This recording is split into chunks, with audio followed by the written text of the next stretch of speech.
los mensajes, los personajes que hacen noticia aquí en Sin Censura.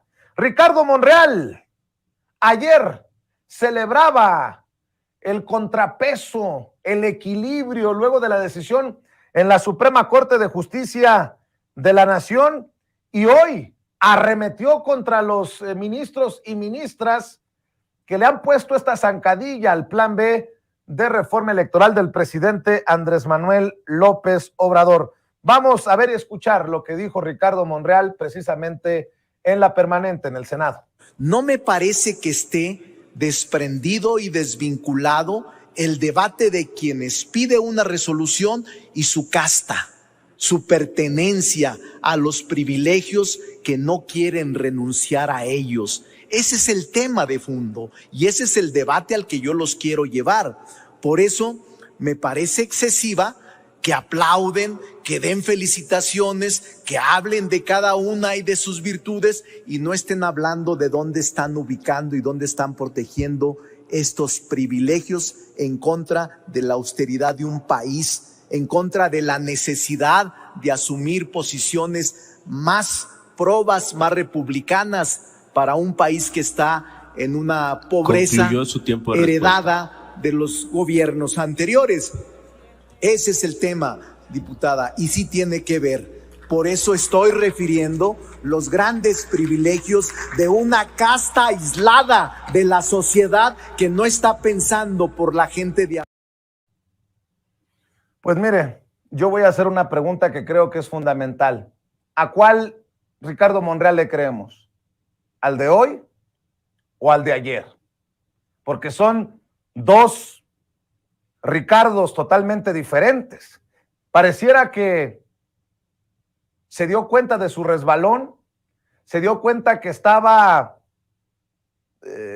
diametralmente opuesta a su visión a la planteada por el mismísimo presidente Andrés Manuel López Obrador y desde ayer en Twitter por el secretario de Gobernación, Adán Augusto López Hernández. Pareciera que Ricardo Monreal nos quiere convencer que, pues no sé de qué, pero volvió a subir un video a redes sociales y hasta en el automóvil habla de que es inadmisible que se acumulen privilegios y luego convertirse en parte de castas o élites.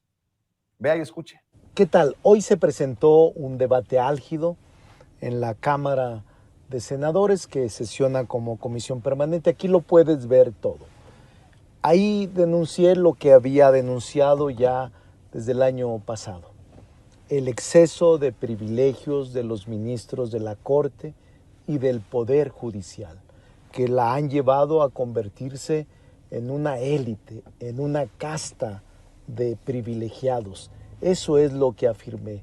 Así como la Corte asumió facultades de control parlamentario en materia jurisdiccional, invalidando normas, también dije yo, el Senado y el Congreso ejerce facultades de control sobre el Poder Ejecutivo y el Poder Judicial.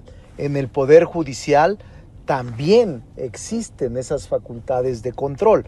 Cuando ejercemos facultades de control con el Ejecutivo, en comparecencias, en información o en el propio informe presidencial, y en el caso de ministros incluso podríamos agotar las comparecencias o cualquier otro tipo de procedimientos. Mencioné, porque es una facultad de control, el juicio político, pero nunca amagué y nunca enseñé que esto se haría. Simple y sencillamente son facultades de control que tiene el Senado de la República y el Congreso de la Unión. No deben de asustarse los defensores a ultranza de la Corte de este tipo de mecanismos. Tampoco creo que sea conveniente defiendan todo este tipo de excesos de los ministros de la Corte. Yo no los aplaudo. Voy a respetar la ley y voy a respetar la resolución. Estoy acostumbrado a vivir en un Estado de Derecho, pero tampoco me obliga a callar lo que pienso que hay un déficit de justicia y que requiere el país una reforma judicial a fondo. Así es de que no se excedan los defensores de la Corte. La verdad es que se han convertido en una casta dorada, en una élite alejada de todo sufrimiento humano, y hay que revisarlo.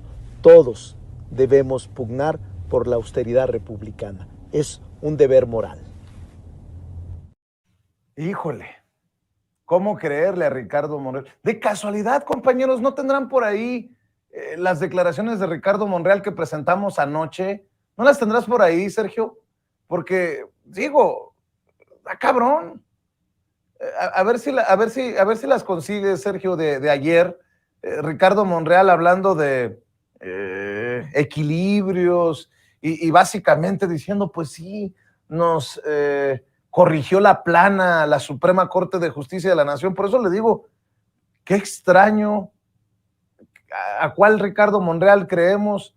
¿Al de ayer o al de hoy? Yo ya no supe.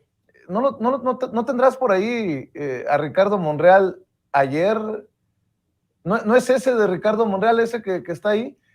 ¿No es ese? A ver, échamelo. Cuéntenos una opinión sobre esto de la Corte, que bueno, ya declaró inválida la primera parte del plan B del presidente López Obrador. Bueno, es una decisión de la última instancia jurisdiccional que revisa los actos del legislativo en acciones de inconstitucionalidad, así es como lo establece la Constitución, y debe observarse la resolución. ¿Se preveía que iba a pasar esto? En lo personal sí, sin embargo algunos no. Recuerden cómo fue el sentido de mi voto, y en esas condiciones a mí no me extraña pues que se haya decidido así. Presenté un voto particular en su momento y no tengo nada que agregar en el sentido de que la Corte es la última instancia jurisdiccional y todos estamos obligados a observar la ley y la resolución judicial. ¿Cree que la segunda parte de este plan B corra la misma suerte? No lo sé, no quiero adelantar vísperas, pero es obvio que hoy enmendaron la plana del Poder Legislativo. Por procedimiento, por lo que haya sido,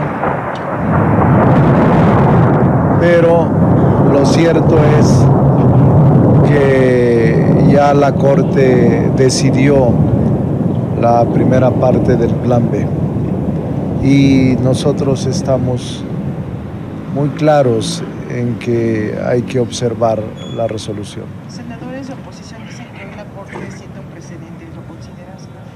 Ha fijado varios, no es el primero ni será el último. Creo que la Corte es parte de la República, es uno de los poderes y simplemente lo que se refleja es que como nunca hay un equilibrio, hay un contrapeso en las decisiones que se toman y hoy nos tocó al Poder Legislativo que nos enmienden la plana, dado que se aprobó a juicio de ellos con vicios en el procedimiento y ellos tienen los elementos. Está lo que yo le digo. ¿A qué Ricardo Monreal le creemos? ¿Al de ayer, que hablaba de equilibrios, de contrapesos? ¿O al de hoy, que dice que es inadmisible que se acumulen privilegios y que luego se conviertan en parte de castas o élites? Yo nada más pregunto, ¿a cuál le creemos? El que de plano se soltó la greña y les recetó su medicina a los miembros de la permanente y a los que no estaban ahí también, a los ministros y ministras